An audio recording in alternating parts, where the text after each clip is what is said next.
to all of you for being here this afternoon to participate in a short but surely meaningful engagement with our United States partners.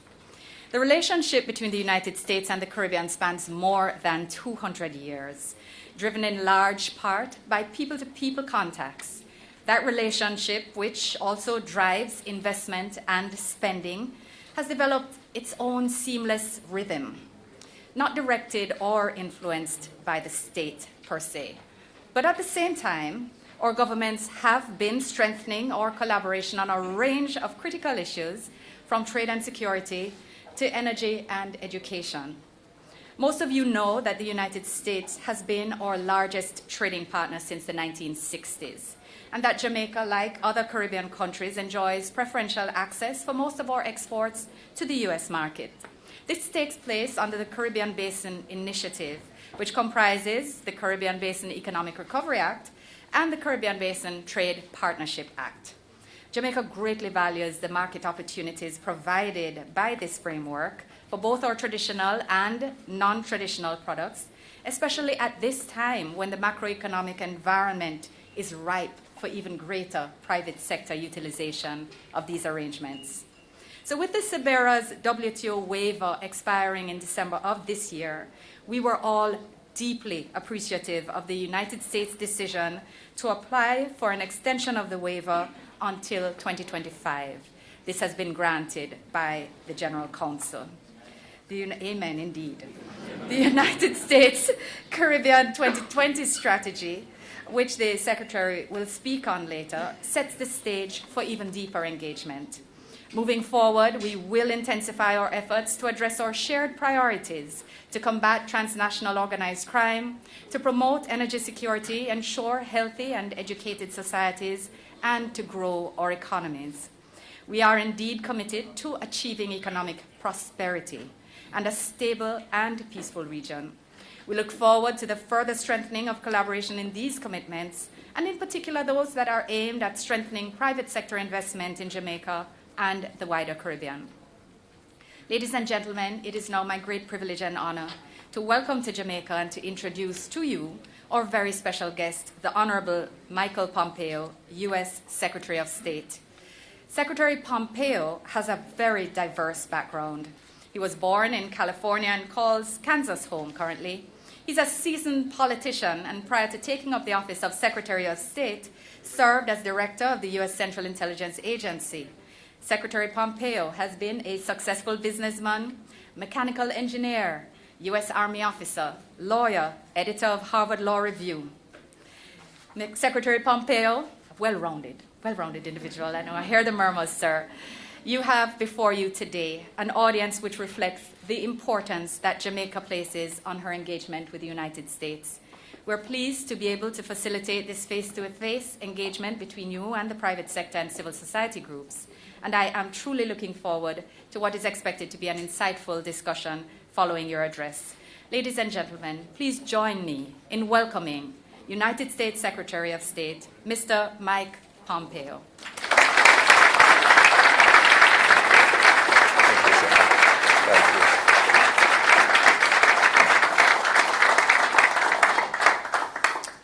Good afternoon, everyone. I was standing back there and heard an amen. What better way to be welcomed to the stage? Thank you, Madam Foreign Minister, for that kind introduction. I'm delighted to be here.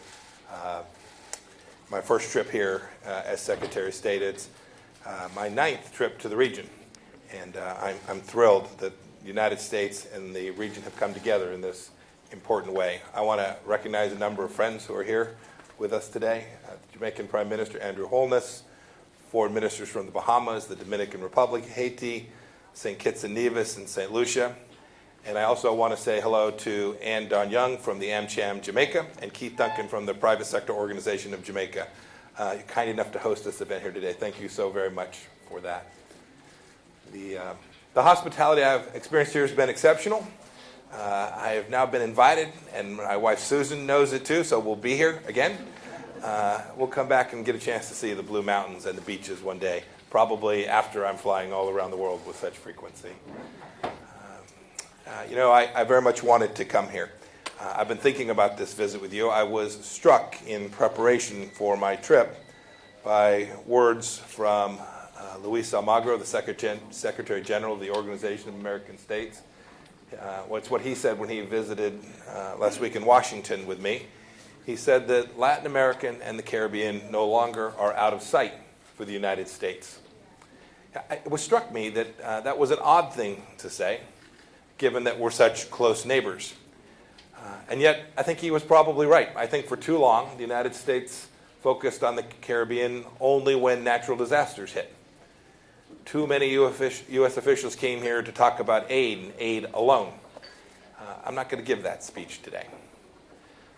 I believe that the United States and Caribbean nations do much more together, can do much more together, and importantly, should do much more together. As the Prime Minister knows, we're natural allies and natural partners. Now is the time to move forward with even closer ties. There's so much opportunity. That's the subject of my remarks today, and then I'm going to take a few questions from Allison. I'm looking forward to it. Look, let's start with geography. Geography matters. It takes half the time to fly from Miami to Kingston that it does from Miami to New York. We've always been that physically close. But new challenges to our sovereignty and security demand that we get even closer today. I was just in Bogota at our hemisphere's third counterterrorism summit. Nations all across the region are waking up to the same shared threats, and there's no shortage of them. ISIS fighters have come from Trinidad and Tobago. Hezbollah has tentacles all over South America. FARC and the ELN take refuge today in Venezuela. The man-made crisis Maduro has caused in Venezuela has driven an unprecedented migration crisis. Nearly 5 million Venezuelans have fled his tyranny. Cuba and Russia continue to meddle in nations' sovereign affairs by trying to destabilize democracies. And of course, there are the drug cartels that we deal with, and the human trafficking and arms trafficking and the cybercrime that come alongside of them. This is very different than the times of the Cold War.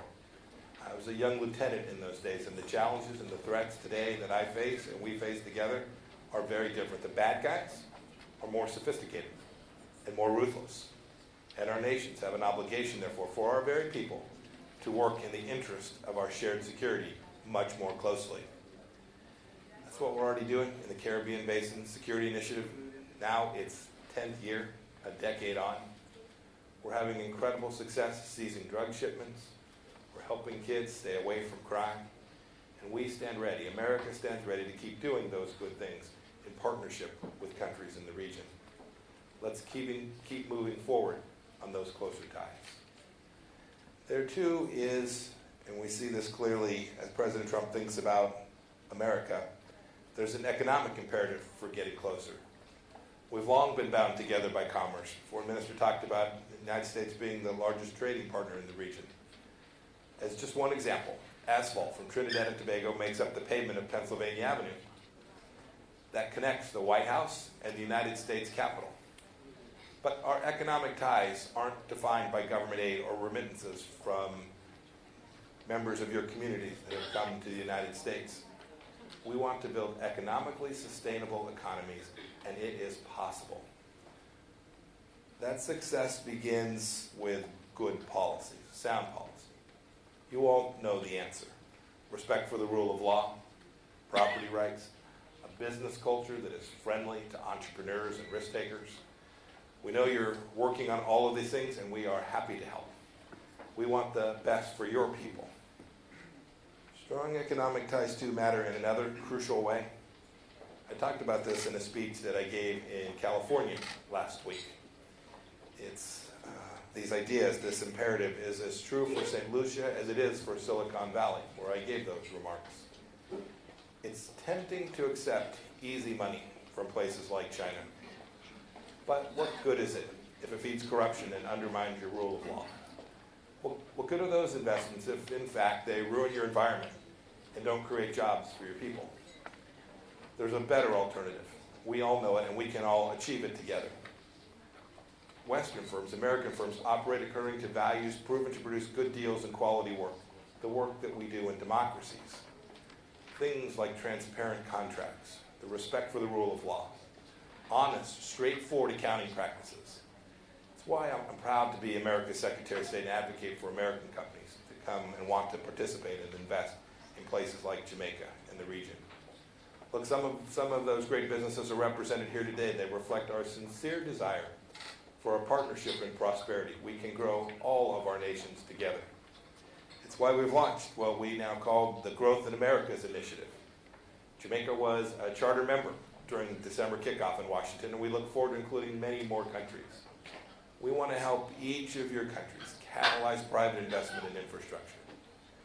We've created a new development finance corporation that works inside of our State Department. It can help your private sector stand on its own. Just one example. We look forward to working with Haiti to identify how the DFC financing can help its economy. It's true, too, that our values are also gaining steam in the energy sector, where we're expanding collaboration. That's important. It reduces costs for consumers and for businesses. Petrocaribe is fading into the sunset, as the Maduro regime itself will do. We're moving forward toward closer ties. That brings me to another reason that it's time for a deeper relationship. It's the centrality of our democratic principles, the way we think about human life. It's clear that this hemisphere is moving towards freedom, more than we've ever seen before. From Brazil to what happened in the past few months in Bolivia. People are demanding democracy and freedom. We see that most clearly in how nations of the region have reacted to the Venezuelan crisis. Only the dictators of Venezuela, Cuba, and Nicaragua think people should live under an authoritarian fist. In a failed economy, where benefits go only to the corrupt elite. I know many Caribbean nations, like St. Lucia and Curacao, have hosted individuals who have fled Maduro's authoritarianism. For every nation who has taken these people who are under such deep challenge, thank you. I was with President Guaido on Monday in Colombia. We talked about how much support he has received from his hemisphere. He wanted me to thank all of you in this room today. We are indeed moving towards closer ties. Look, we're not going to ask any of you to take on these challenges alone. The Trump administration is action-oriented. Endless discussion and empty promises won't protect our security, our economies, and our freedoms. I think the foreign ministers who met with me today can see we're pretty straightforward. So President Trump has taken it on himself to host 5 leaders for an important dialogue last year at Mar-a-Lago. Right here in Jamaica, we've expanded our cybersecurity partnership. There remains much more good work to do together. And this morning, the Prime Minister and I agreed on the importance of getting it right. We're pushing forward with the Caribbean 2020 strategy that we launched back in 2017. Just last year, a U.S. Navy hospital ship, the Comfort, visited 7 Caribbean nations to provide care to local communities, including those strained by Venezuelan refugees. The U.S. and 18 countries in the region formed the Resilience Partnership so that we can respond before the storm even hits. The United States, too, has helped rescue 400 Bahamians from the ravages of Hurricane Dorian, on top of providing about $34 million in humanitarian aid. My faith teaches me that there's nothing nobler than helping your neighbor. America believes in that too. I'll finish quickly so we can get to some questions. I know the people of this region are capable of big things. You all need to believe that yourselves as well. I know that you do. I want to tell you about Deshaun Thomas, who grew up in an orphanage in St. Kitts and Nevis. At age 13, he found his passion for technology. He said, I started pulling HTML for dummies off the shelf. He went on to work for some of the biggest companies in St. Kitts until he realized he could be his own boss. The United States Young Leaders of America initiative helped him expand his IT business and to double his staff. Thomas's big dreams aren't so different from those of another orphan from St. Kitts and Nevis, Alexander Hamilton, one of the American founding fathers. America stands for partnership. We're natural friends. We are natural allies together. What better time is there for us to move towards closer ties? May God bless each of you. May God bless Jamaica. And may God bless all of our Caribbean brothers and sisters. Thank you, and I look forward to some questions and a good conversation today. Thank you all so much.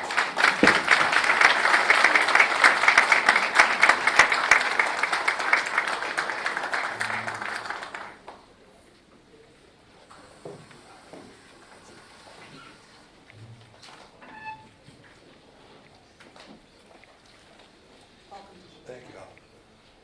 You know, I'm wearing a big Rotary pin, so I'll be quiet on that. So I'm so excited for this visit.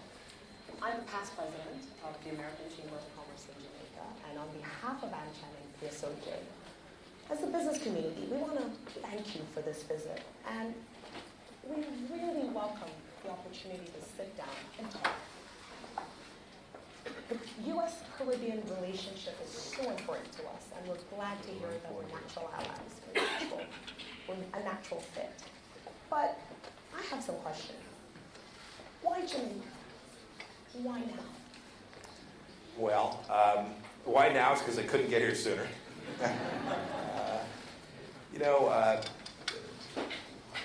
I've wanted to get to the region. I've been at this now. I've been Secretary of State for a year and a half.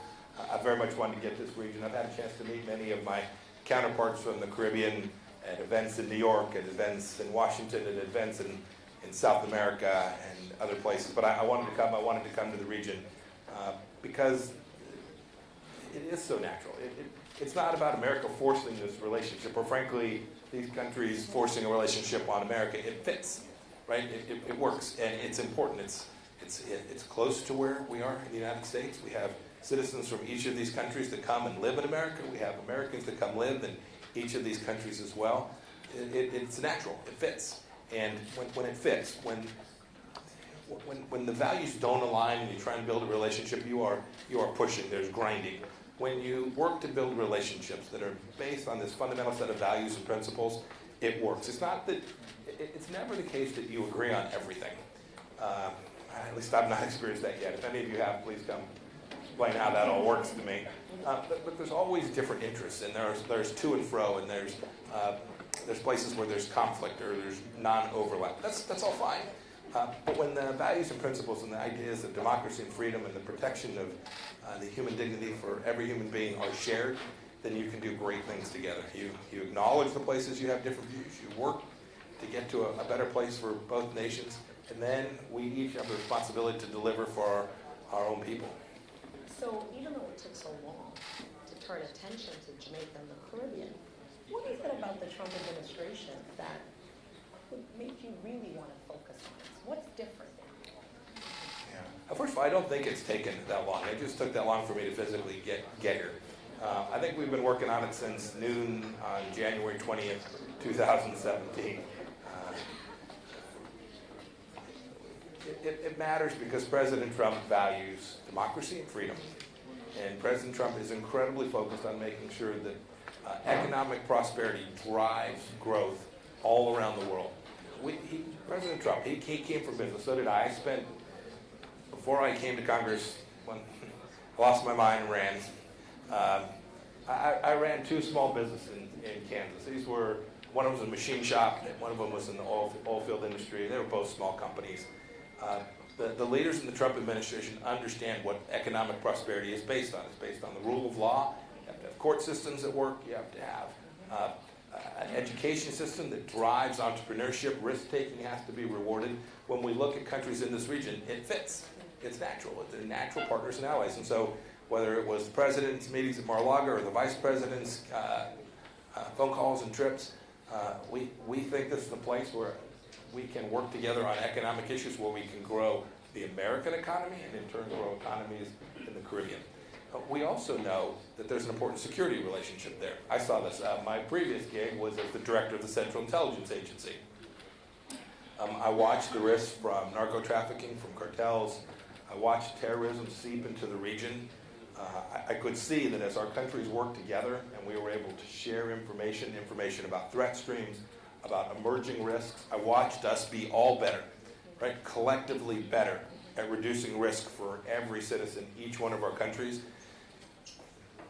this works. This works for the United States, and it works for the Caribbean, and we have an obligation as leaders in these countries to execute to make it work even better. I'm glad to hear that you ran small companies. I recently decided to become an entrepreneur. So, hopefully I can reach a bigger stage because we all start small. Jamaicans are natural entrepreneurs. The Caribbean, I haven't met one person from the Caribbean who doesn't want to own something, own a business. So how can we ensure that we attract the right investments to the Caribbean, to the region? Because as a brand new entrepreneur, when Jamaica, when the Caribbean does well, I do well. How do we get it right? How do we know who to choose? Yeah. It's a pretty straightforward question. For capital providers, if that's what you're thinking of, the folks who show up with resources to help you grow and build your business, they have a set of objectives. This is risk-adjusted return on investment. And I mentioned the risk-adjusted because that's often neglected. Folks who are going to put capital at risk need to understand all of the risks, and some of those risks are political risks, some of those risks are economic risks. They want to see that if they're going to invest in a place and in a business, that there's good talented leadership in that company, that the company has a business model that has an opportunity to be successful. Every risk-taking capital provider knows they'll have some of their deals fail. That's okay. I was involved in deals that didn't go well too. That's part of the ecosystem of the economy. But here, what they aren't prepared to accept is places where there's not a rule of law, where there will be competitors that are permitted to participate in the economic ecosystem who are doing so in ways that are outside of the law, right? If somebody's deciding whether to invest in a particular country, if that country is permitting some other nation to show up and do deals either through bribery or non-transparency, or with state-sponsored enterprises that are competing unfairly that they can't possibly compete with, the chance of getting good money that's coming in for the right reasons, is decreased. And so as a business owner, you want to make sure your partners are good people, that you can trust them, that they're going to abide by the rule of law, that when there are tough days in your business, which there will be, inevitably, that those partners are going to hang with you, and they're not going to foreclose on you, as they are truly partners of yours. Those are the kind of things that both businesses and nations need to think about when they're trying to decide where is it we want capital to flow, either into our business or into our country. So you mentioned China. Why should Jamaica or any Caribbean nation examine Chinese or investments from anybody? Yeah. Why China? You should examine investments from everywhere. And you should examine them evenly. And you should examine them thoroughly. The Chinese Communist Party does present a particular challenge, and we've made no bones about saying to nations, just make sure that this is a transaction that is on the up and up, that it is square, that this investment is being made for economic purposes. We love the Chinese people. The United States has enormous investment from China in our country, and we have American companies that invest in China today. This will be so for an awfully long time today. Time to come. We just closed the first phase of a significant trade deal with the country of China. But here's what America is doing. We are making sure that when Chinese companies come invest in America, they're doing what President Trump said. It's going to be fair. It's going to be reciprocal. That is, American businesses that invest in China should be permitted to do so on the same basis that Chinese companies that invest in America. The same thing for trade.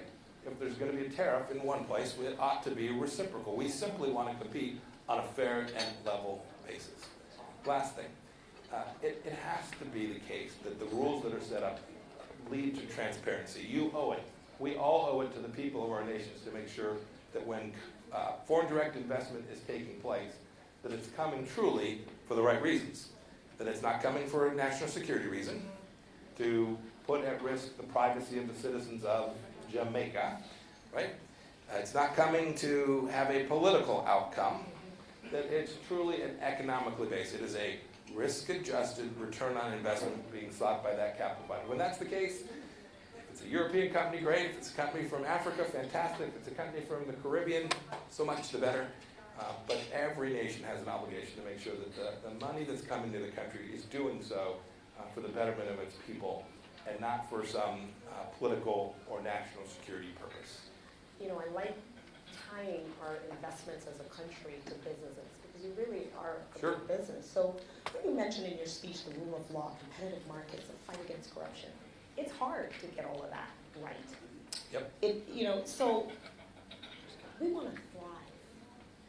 Do you believe that what we're doing is putting us on the right path with respect to how Jamaica is attracting investments?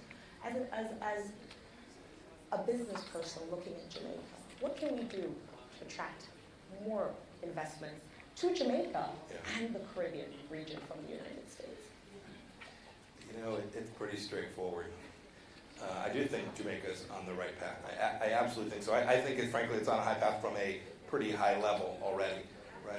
I think it's in a very good place.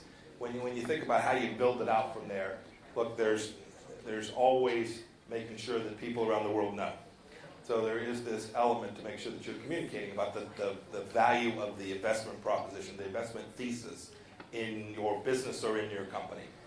Jamaica and every company has got a responsibility to do that so that entrepreneurs around the world think of Jamaica or think of the Caribbean when they're trying to figure out what their footprint ought to look like around the world.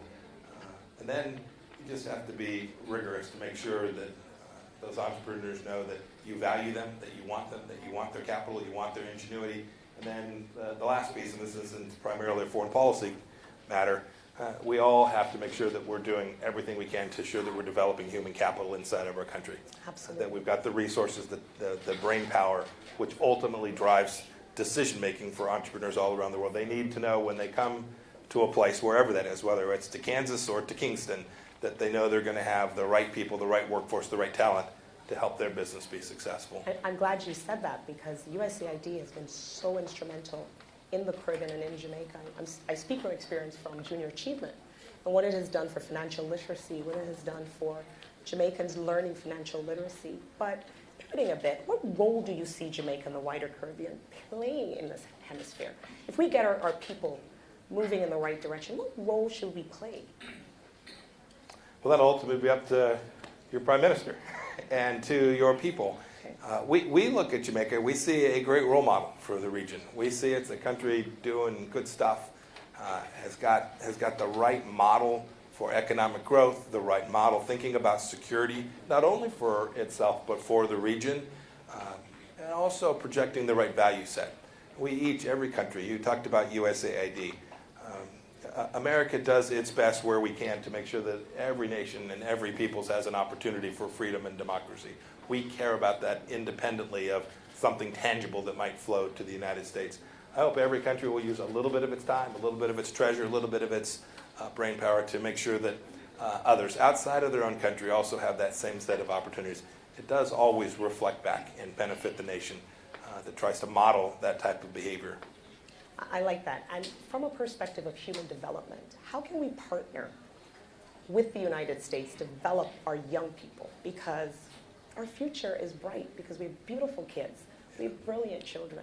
How do we make sure that they have the right opportunities and the right talented, trained persons to lead them on a path? I'm not going to begin to tell Jamaicans how to do that.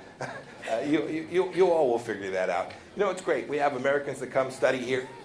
We have Jamaicans that come study in the United States of America, where we get this free flow exchange of ideas. When I was out in California, I saw Jamaicans working at some of our highest and most complex. They were doing stuff I had no clue what they were working on. You could see that, and that's the kind of thing. I'm sure some of those young people will come back here and build the next great business. So if we can partner to grow Jamaica by people returning. Now, final question. You saw the Venezuelan crisis impacting the region. You met with Ryder earlier this week. What lessons can we learn from his efforts in Venezuela? What role do you see the OAS playing? Final question. The humanitarian crisis in Venezuela is like nothing I've seen anywhere, maybe except in Syria today. Each about the same, 6 million displaced persons. But in Venezuela, it happened because a single individual drove a nation through authoritarian dictatorship that fundamentally rejects everything that we've spoken about here today. This is a man-made catastrophe. We all suffer from things that man didn't do, right? We see hurricanes, we see earthquakes. This was driven by bad policy, bad politics, and a set of leaders who didn't care about their own people. So as we stare at this, we need to do everything we can to restore the Venezuelan democracy, and the United States is doing our part. But what's been fantastic is to watch the Organization for American States work this problem set. Countries throughout the region taking responsibility for a country in their region. We're part of that too. 50 plus now nations all across the world who together are using these multilateral tools to try and deliver an end to the humanitarian crisis in Venezuela and to get the Venezuelan people a free and fair election so that they can begin to build that great nation back. Well, thank you for your thoughts. Allison, I know you have really short time, so we're going to wrap up, and I really want to thank you for coming here. You know, it's good to discuss things, because when you talk things out, that's when you can become much better partners, and you can not just talk, but actually have action. So I want you to come back to Jamaica, bring your wife, spend some time, enjoy our beautiful beaches, the blue mountains, and more importantly, the warm Caribbean people. The best part of Jamaica are our people. Amen. We are amazing. So thank you so much. Allison, I thank hope you. you had a great trip. Thank you. Thank you all very much. Thank you. Blessings to you. Thank you.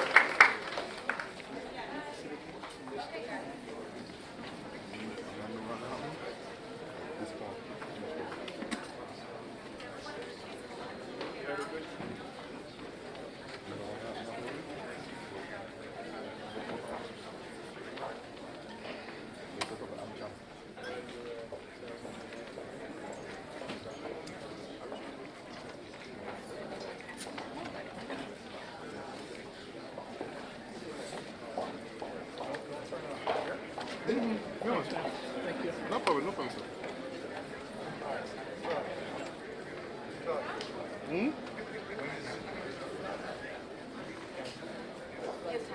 Yeah, me have come back social.